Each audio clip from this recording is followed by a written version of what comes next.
नहमदुहु व नुसल्ली व नुसल्लिमु अला रसूलिल करीम व अला आलिहि तय्यबीन व सहाबिहि ताहिरीन अम्मा बाद। फ़अऊज़ु बिल्लाहि मिनश शैतानिर रजीम बिस्मिल्लाहिर रहमानिर रहीम। वल्लज़ीना कफ़रू बअदुहुम औलियाउ बअद इल्ला तफ़अलूहु तकुन फ़ितनतुन फ़िल अर्ज़ि व फ़सादुन कबीर। वल्लज़ीना आमनू व हाजरू व जाहदू फ़ी सबीलिल्लाह वल्लज़ीना आवम व नसरू उलाइका हुमुल मुअमिनून हक़्क़न लहुम मग़फ़िरतुन व रिज़्क़ुन करीम। और काफिर आपस में एक दूसरे के वारिस हैं। ऐसा न करोगे तो ज़मीन में फितना और बड़ा फसाद होगा। जो ईमान लाया, हिजरत की, अल्लाह की राह में लड़े और जिन्होंने उन्हें जगह दी और मदद की, सुनो वही सच्चे मोमिन हैं। उनके लिए बख्शिश है और उन्हीं के लिए इज्जत की रोज़ी है। गुज़िश्ता आयत पाक में खुशनसीब जमात का जिक्र हुआ, मुहाजिरीन का जिक्र हुआ। 3 जमातों का जिक्र कल मैंने अर्ज किया, जो मोमिन भी हैं और मुहाजिर भी हैं। दूसरा पहला जो मोमिन भी है और मुहाजिर भी है, ये अव्वल दर्जा के लोग हैं, सबसे बड़े लोग। दूसरा जो मोमिन है और अंसार भी हैं, ये दूसरे दर्जे के लोग। मोमिन है और अंसार हैं। तीसरा जो सिर्फ मोमिन है, न मुहाजिर है न अंसार है, ये तीसरे दर्जे के लोग हैं। और इन तीनों के ताल्लुक से कल जिक्र हुआ कि एक वक्त तक अंसार और मुहाजिर एक दूसरे के मीरास में हिस्सा पाते थे। और अल्लाह ताला ने बयान फरमाया कि जो लोग ईमान लाए और अपना घर बार अल्लाह के लिए छोड़ा और अपने माल अपनी जानों से अल्लाह की राह में लड़े, और वो लोग जिन्होंने उनको मदद दी, ये लोग आपस में एक दूसरे के दोस्त हैं, वारिस हैं। एक दूसरा जो ईमान ले आए और हिजरत न की,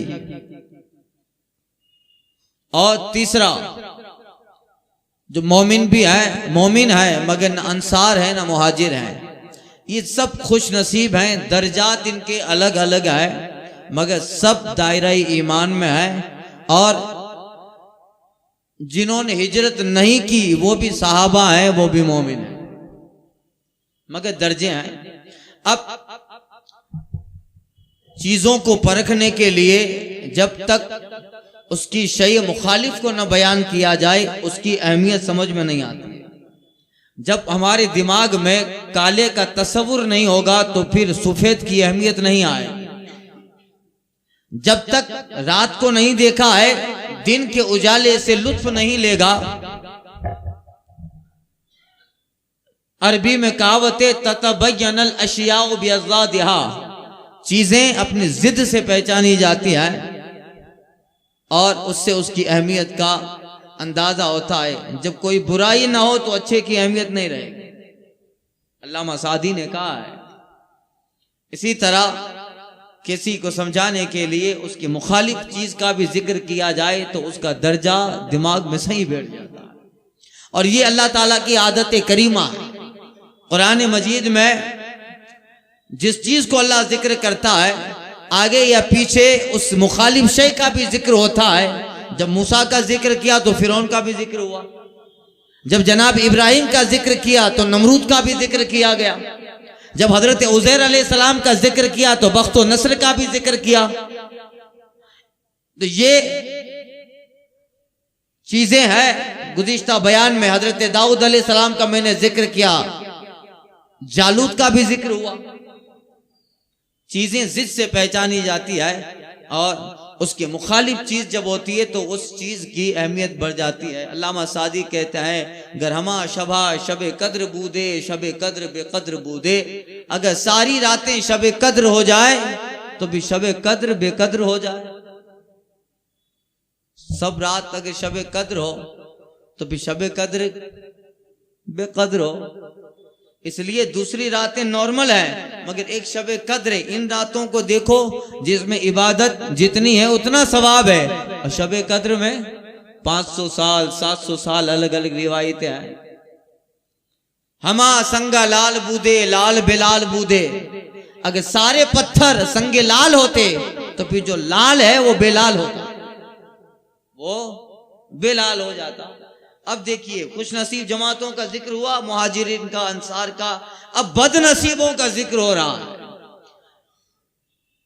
आगे दर्जे वालों का जिक्र था, अब उनका जिक्र है जिनका कोई दर्जा नहीं, जिनका कोई दर्जा ही नहीं है, उनका कोई वजूद ही नहीं है।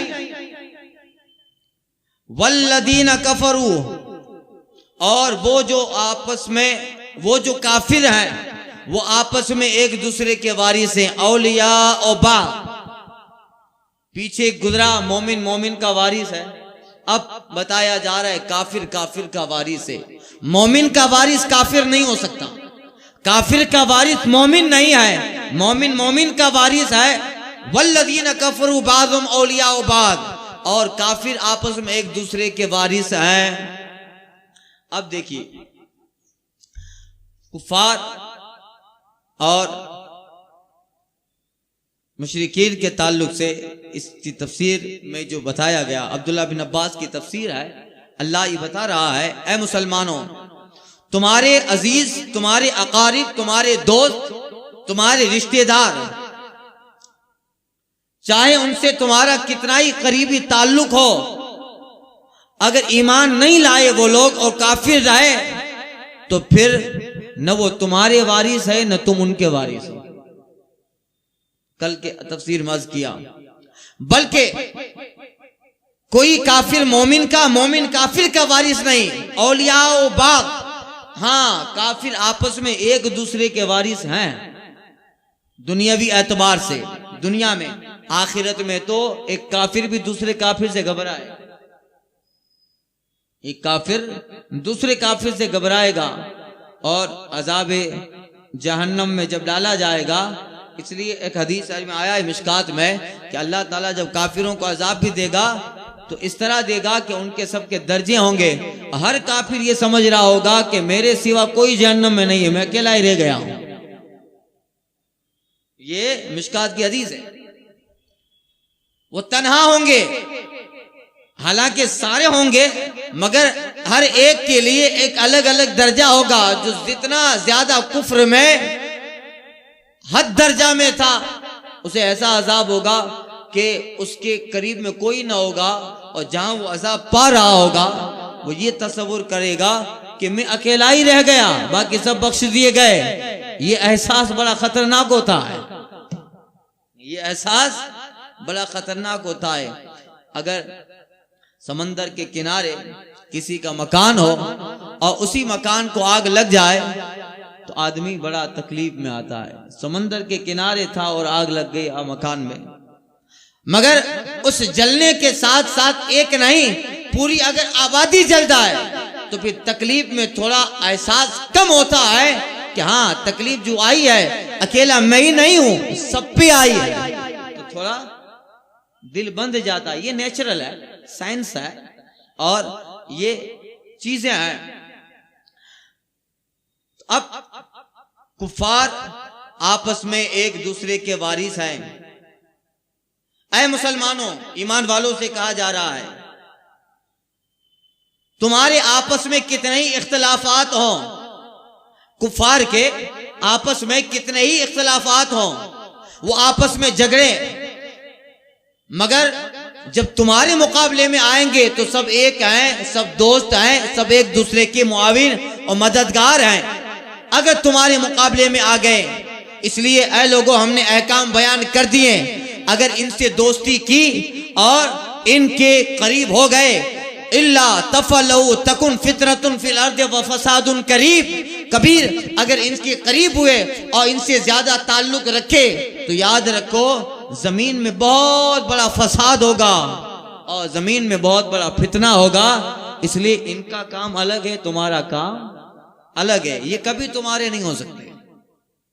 हाँ, आपस में देखिए कुरान कहता है कि यहूदी ईसाई का दुश्मन है। आज दोपहर को दरस हदीस में अर्ज किया, ईसाई यहूदी का दुश्मन है उस जमाने से, और कुफ्फार आपस में एक दूसरे के दुश्मन हैं। उनमें भी मजहबी इख्तिलाफात हैं, उनमें भी जाती इख्तिलाफात हैं, उनमें भी समाजी डाइवर्शन, समाजी जो है तकसीम है, सब कुछ है। मगर जब बात ईमान इस्लाम की आएगी तो सब एक हो जाएंगे, जिसका नतीजा अल्लाह फरमा रहा है कि तुमने जंग अहज़ाब में देख लिया, खंदक में देखा। जंग अहज़ाब, जंग खंदक हुई, कुफार मुशरिकीन के आपस में बहुत सारे इख्तिलाफात थे।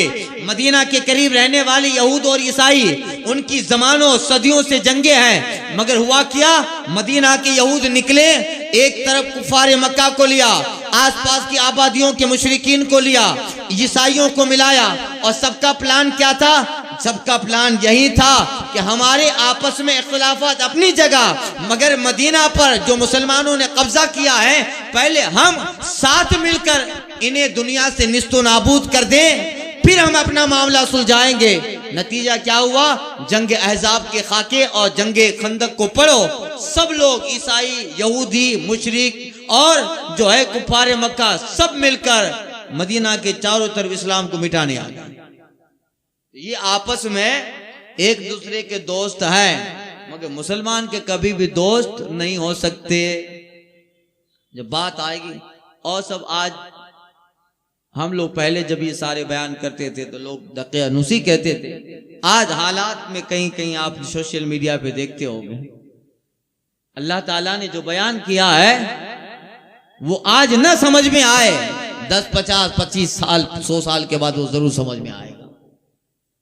हालात के तनाजुर में कभी कभी कोई आयत आदमी पढ़ते, जाहिर पढ़ ले और ये समझे कि ऐसा कैसे है, ऐसा तो नहीं है। मगर वक्त गुजरता जाएगा, हालात बदलते जाएंगे, और अल्लाह ने जो बयान किया है, एक न एक दिमाग में ये बात आएगी कि रब ने जो कहा है वो सही है, वही अल्लाह ताला ने बिल्कुल सच और दुरुस्त फरमाया। हालात ऐसे हो ही जाते हैं कि आज नहीं तो बाद में समझ में आ जाएगा। तो ये आपस में एक दूसरे के दोस्त हैं, मगर इस्लाम के खिलाफ सब एक माँ। हुजूर फरमाते भी अल कुफ्र मिल्लतुन वाहिदा, आका कहते हैं कुफ्र एक मजहब है, चाहे कुफ्र यहूदियत की शक्ल में हो, ईसाइयत की शक्ल में हो, मजूसियत की शक्ल में हो, बुत परस्ती की शक्ल में हो, कुफ्र किसी भी शक्ल में हो, इस्लाम के खिलाफ जब आएगा तो सब इत्तिहाद होकर साथ में आएगा। आज हालात दिख रहे हैं। तो ये कुफार है जिनका कोई दर्जा नहीं है। हाँ, दुनिया में थोड़ा जाहिरी एतबार से कुछ असबाब, कुछ दर्जे मिल जाए, मगर आखिरत के मुकाबले भी ये दर्जे, बल्कि कुरान ने इन लोगों को मुर्दा कहा है जो ईमान नहीं लाया। ला तुस्मिउल मौता, ऐ महबूब आप इन मुर्दों को नहीं सुना सकते। जब अबू जहल, अबू लहब, उतबा, ये बड़े बड़े लोग सरकार की दावत और इतनी तबलीग के बाद वजूद भी ईमान नहीं लाए, हुजूर जामिउल किलम, साहिब जामिउल किलम है, हुजूर की वो प्यारी बातें उनके कानों तक पहुंची, मगर फिर भी उनका दिल और उनके ज़हन फिक्र में थोड़ा सा भी इनकलाब नहीं आया। तो कभी कभी सरकार सल्लल्लाहु अलैहि वसल्लम और फितरत का तकाजा है, हुजूर गमगीन होते थे कि मैंने इतना सब कुछ समझाया मगर फिर भी ये लोग ईमान नहीं लाते। तो रंज होता था।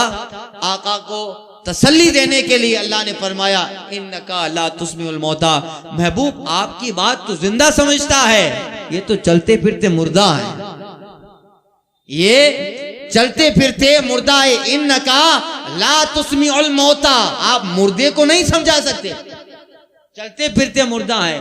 कुफ्र है तो चल फिर रहा है फिर भी मुर्दा है, और ईमान है तो जनाजे में लेटा है तब भी जिंदा। ये फर्क होता है। हजरत शमशुद्दीन सल्जुक बिहार में बहुत बड़े बुजुर्ग थे, वो इंतकाल कर गए। और इत्तेफाक उनका इंतकाल मंगल के दिन हो गया।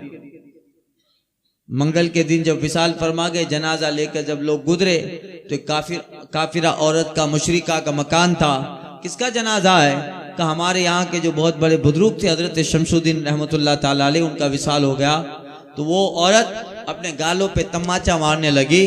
कारे इतने बड़े बुजुर्ग थे, सूफी संत थे, और मरे तो मंगल जैसे दिन में।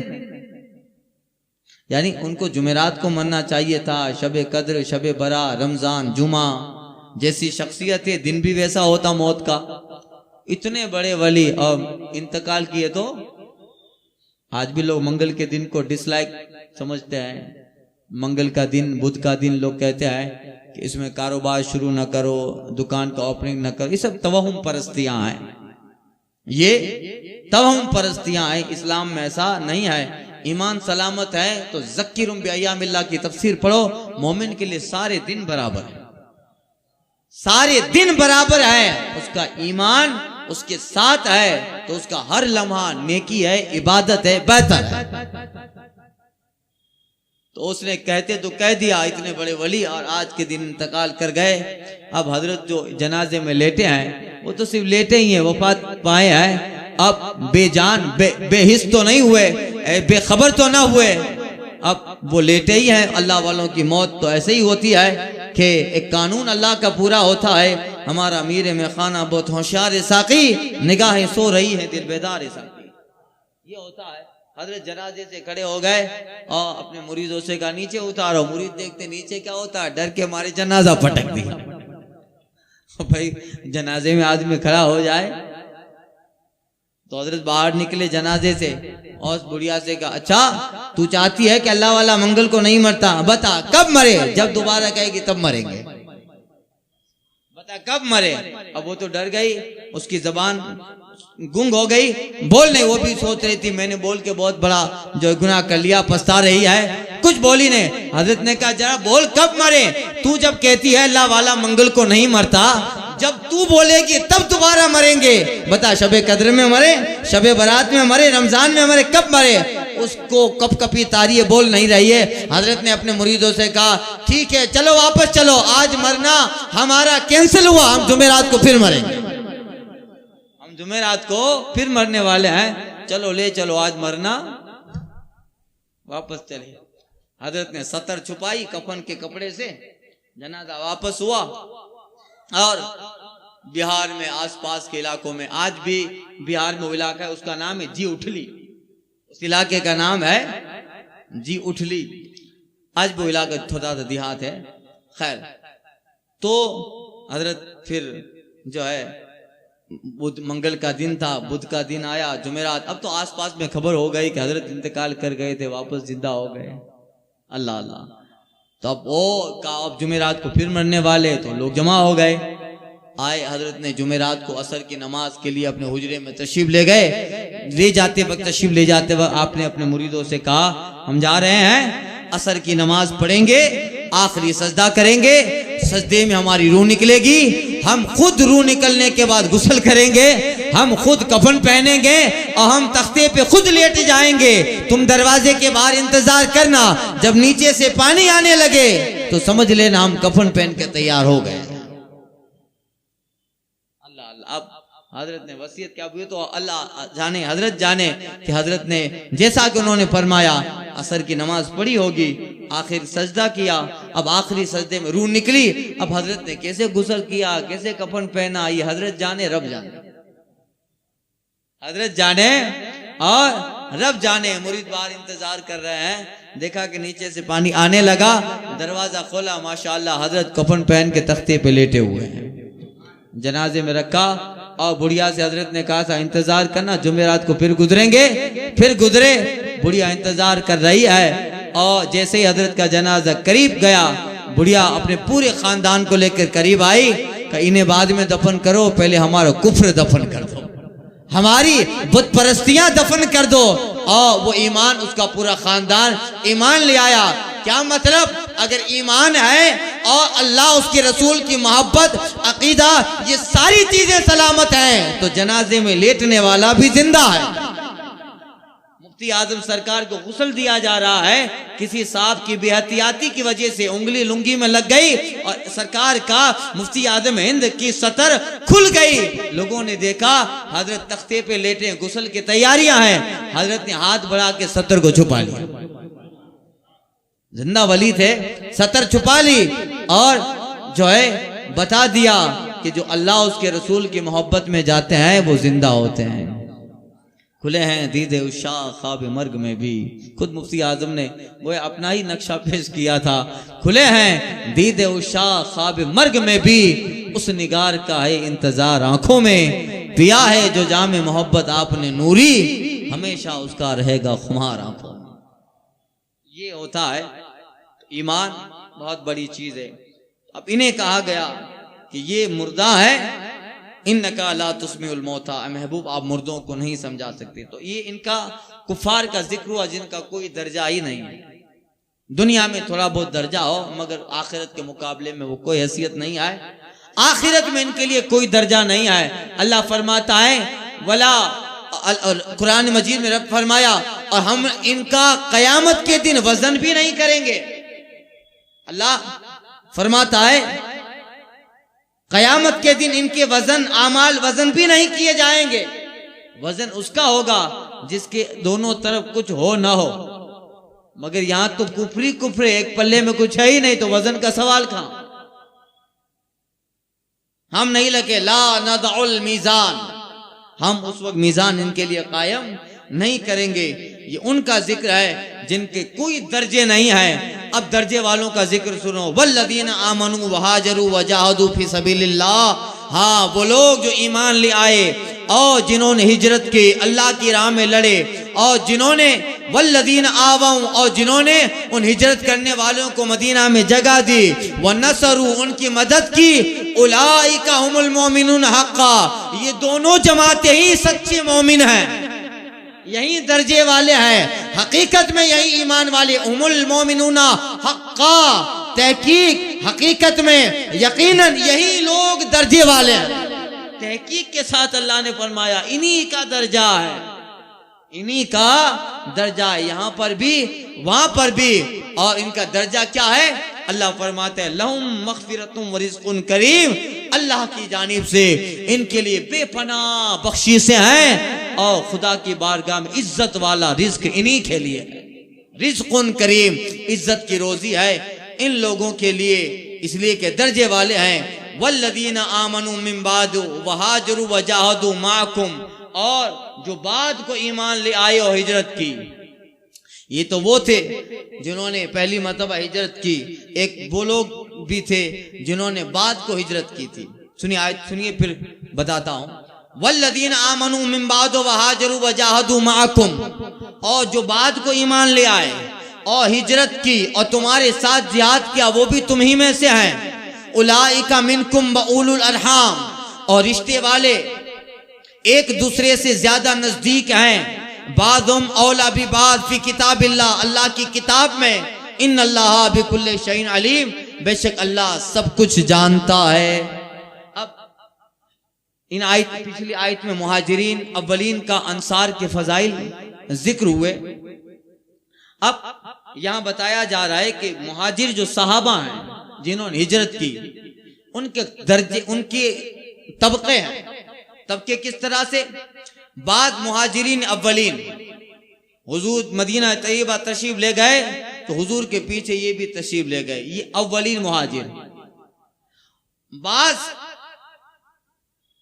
मुहाजिरीन सानवी, हिजरत सानिया वाले के वो बाद में तशरीफ ले गए मदीना ये तैयबा। और बाद हजरात साहिब हिजरतें, दो हिजरत वाले, एक बार नहीं दो मर्तबा हिजरत की, जैसे हजरत उस्मान गनी, हजरत जाफर बिन अबू तालिब। ये कौन है? दो हिजरत वाले कि जब मक्का के हालात खराब हो गए तो इन्होंने मक्का से पहले हबशा हिजरत की, फिर हबशा से मदीना। तो ये दो हिजरत वाले, तो इनके फजाइल बयान हुए पिछली आयत करीमा में। अब सानवी हिजरत वालों के फजाइल का जिक्र, दूसरी हिजरत वाले। ऐ जमात के साहबा, जो लोग भी तुम्हारे साथ हिजरत के बाद या हुदैबिया के सुलह के बाद ईमान ले आए। एक जमात वो थी जो हिजरत के बाद ईमान ले आए, यानी जब सरकार सल्लल्लाहु अलैहि वसल्लम ने हिजरत फरमाई तब वो लोग मक्का में थे मगर ईमान नहीं लाए थे, मगर वो लोग हिजरत के बाद ईमान ले आए। और उन लोगों ने सुलह हुदैबिया के बाद, सुलह हुदैबिया का पूरा वाकया मैं अर्ज कर चुका हूं, सुलह हुदैबिया के बाद वो लोग ईमान ले आए और फिर उन्होंने हिजरत की सरकार सल्लल्लाहु अलैहि वसल्लम की तरफ। ये हिजरत सानिया वाले, दूसरी हिजरत वाले, उन्हीं के ताल्लुक से कहा जा रहा है कि ऐ साहबा, वो लोग जो तुम्हारे साथ हिजरत के बाद या सुलह हुदैबिया के बाद ईमान ले आए और उनके बाद फिर मदीना की तरफ हिजरत की और बाद में वो तुम्हारे साथ जिहाद में शरीक हुए, तुम्हारे साथ रहे, और तुम लोगों ने भी, यानी मदीना के अंसार से कहा जा रहा है, तुम लोगों ने उनकी भी मदद की। तो ऐ साहबा सुनो, ये लोग भी हिजरत वाले हैं, ये लोग भी दर्जे वाले हैं। हाँ, वो थोड़ा बाद में ईमान ले आए, हिजरत किए, मगर इनकी हिजरत भी खुदा की बारगाह में कबूल, इनका ईमान भी कबूल, और ये भी तुम्हारी तरह अल्लाह की बारगाह में दर्जा याफ्ता है, दर्जे वाले हैं कि ताखीर से सही, मगर वो लोग बाद में ईमान ले आए। अब अल्लाह के नजदीक उन लोगों का शुमार भी तुम्हारे साथ होगा, उनका शुमार तुम्हारे साथ। अब ये कानून जारी होता है, अल्लाह फरमाता है कि उलाइका मिनकुम उलुल अरहाम बादुम औला बिबाद फी किताबिल्लाह। अब तक क्या था? अब तक ये था कि मुहाजिर को अंसार का वारिस बनाया गया, मुहाजिर को अंसार का वारिस बनाया, मगर फिर फतेह मक्का हुआ, सुलह हुदैबिया के बाद फिर जो हालात अच्छे हो गए, अब जो लोगों ने हिजरत की, अब बताया जा रहा है कि अब तक जो कानून था कि ईमान वाला ईमान वाले का वारिस होगा, यानी मुहाजिर अंसार का वारिस होगा, अब वो कानून मनसूख होता है। हाँ, अब विरासत रिश्तेदारी से मिलेगी, जैसे आज है बेटे की मिरास, बेटे को बाप से मिरास मिलती है, इस रिश्तेदारी की बुनियाद पर जो मिरास मिलती है, तो गोया एक मौकत वक्त तक ये कानून था कि अंसार मुहाजिर एक दूसरे के वारिस हैं, मगर अब अल्लाह फरमाता है अब वो कानून जो आर्जी था किताबुल्लाह में, वो मनसूख किया जा रहा है। अब तुम में से एक रिश्तेदार दूसरे रिश्तेदार का वारिस है। अब आगे मीरास का जो भी हुक्म होगा वो इसी कानून के तहत, रिश्तेदारी के तहत होगा, और अब यही दायमी हुक्म है, यही कयामत तक का हुक्म है। अब कहीं ऐसे हालात हो जाएं, अगर अब कहीं ऐसे हालात हो जाएं कि हिजरत कर गए और किसी शहर में हिजरत करने वाले को वहां के मुसलमानों ने मदद की, तो बेशक वो तारीफ के लायक है कि उन्होंने मदद की, मगर वो विरासत में हिस्सा नहीं पाएंगे। अब रिश्तेदारी में विरासत मिलेगी। जिस्मानी 3 रिश्ते होते हैं जिसमें विरासत कायम होती है, नस्बी रिश्ता, रजाई रिश्ता, ससुराली रिश्ता। इन 3 रिश्ते होते हैं। नस्बी रिश्ता बेटा, बाप, भाई, भतीजा, नस्बी रिश्ता। ससुराली रिश्ता दामाद, सास, बहू, ये सारे ससुराली रिश्ते। रजाई रिश्ता दूध पिलाने का रिश्ता, किसी को दूध पिला दिया तो बेटा बन गया, दूध पिला दिया बेटी बना लिया। 3 रिश्ते हैं जिनसे विरासत है। तो अब बताया गया कि ये 3 रिश्ते हैं, मिरास सिर्फ नस्बी रिश्तों में कायम होगी। नस्बी रिश्तों से मुराद बेटे की मिरास बाप को मिलेगी, और चचा के मिरास मामू की, ये जो मसाइल हैं बड़े, तो वो नस्बी रिश्ता, ब्लड का रिश्ता है, ये रिश्ता है, उससे मिरास मिलेगी। और रजाई रिश्ते से मिरास नहीं मिलेगी। अगर किसी औरत ने किसी को दूध पिला दिया, तो जिसको दूध पिलाया है वो बच्चा उसका रजाई बेटा हो गया। अब उस औरत का खाविन ये उसका रजाई बाप हो गया। अब वो अगर इंतकाल कर जाए तो इस रजाई बेटे को उससे मिरास नहीं मिलेगी। हाँ, ये बेटा जरूर है नसब में, मगर मिरास में हिस्सा नहीं पाएगा। मिरास सिर्फ नस्बी रिश्ते से मिलेगी, रजाई रिश्ते से नहीं। और ससुरी रिश्ते से सिर्फ खावंद और बीवी को मिलती है। जो बीवी को अपने शौहर की मिरास मिलती है, शौहर को बीवी का हिस्सा मिलता है, ये ससुराली रिश्ता कहलाता है। हाँ, ये जो है मिरास एक जगह मिलती है, बाकी नस्बी रिश्तों में अब बताया जा रहा है कि हमने जो मुहाजिर और अंसार के लिए विरासत का जो कानून था वो एक आर्जी था। अब किताबुल्लाह में दायमी कानून नस्बी रिश्ते का, रिश्तेदारी का है। ऐ लोगों, तुम नहीं जानते, अल्लाह जानता है। वल्लाहु बिमा इन्नल्लाह बिकुल्लि शैइन अलीम। अल्लाह ताला सब कुछ जानता है। एक वक्त कुछ हुक्म है और फिर वो हुक्म मनसूख होकर अल्लाह जब दूसरा हुक्म देता है, तुम्हें पता नहीं है। अल्लाह ताला की इसमें हजारों हिकमतें हैं। अब ये कानून मनसूख हो गया। अब कयामत तक जो हुक्म है वो नस्बी रिश्ते से विरासत को तकसीम किया जाएगा। बेशक अल्लाह ताला सुनने वाला, जानने वाला है। यहाँ पर कुरान मजीद की सूरह अनफाल खत्म हो गई। आगे सूरह तौबा आ रही है जो मदनी है, सूरह तौबा।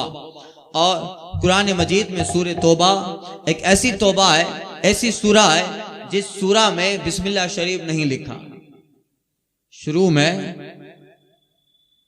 मैंने बताया था कि सूरतों में फसल करने के लिए बिस्मिल्लाह लिखा है। बिस्मिल्लाह कुरान का भी हिस्सा है, बिस्मिल्लाह शरीफ कुरान का हिस्सा है। जो सूरह नमल में जिक्र है, इन्नहु मिन सुलेमान इन्नहु बिस्मिल्लाहिर रहमानिर रहीम, ये बिस्मिल्लाहिर रहमानिर रहीम कुरान का हिस्सा है। मगर इसमें उलमा का इख्तलाफ है कि वो बिस्मिल्लाह जो सूरतों के शुरू में लिखा है वो कुरान का हिस्सा है या नहीं है। वो बिस्मिल्लाह जो सूरतों के शुरू में लिखा है वो कुरान का हिस्सा है कि नहीं है। तो बाज़ उलमा कहते हैं कि वो भी कुरान का हिस्सा है, कि कुरान की सूरतें उतरती थी बिस्मिल्लाह के साथ उतरती थी, जैसे इमाम वालिक वगैरह कहते हैं। इमाम आजम कहते हैं कि नहीं, जो सूरतों के शुरू में बिस्मिल्लाह है वो कुरान का हिस्सा नहीं है, वो सिर्फ सूरतों को जुदा करने के लिए बिस्मिल्लाह लिखा गया है। एक यहाँ पे खत्म हो रही है, दूसरी यहाँ पे शुरू हो रही है। फसल के लिए बिस्मिल्लाह लिखा गया, इसके लिए फसल के लिए लिखा गया है। ये जो सूरतों के शुरू में है वो ये, हाँ, जो बिस्मिल्लाह सूरह नमल में है वो कुरान का हिस्सा है। बिस्मिल्लाह रहमान रहीम तो कुरान का हिस्सा है, मगर इस बिस्मिल्लाह शरीफ की बात हो रही है जो सूरतों के शुरू में है। अब सारे सूरतों के शुरू में कुरान मजीद में जितनी सूरतें हैं, कितनी सूरतें हैं कुरान मजीद में?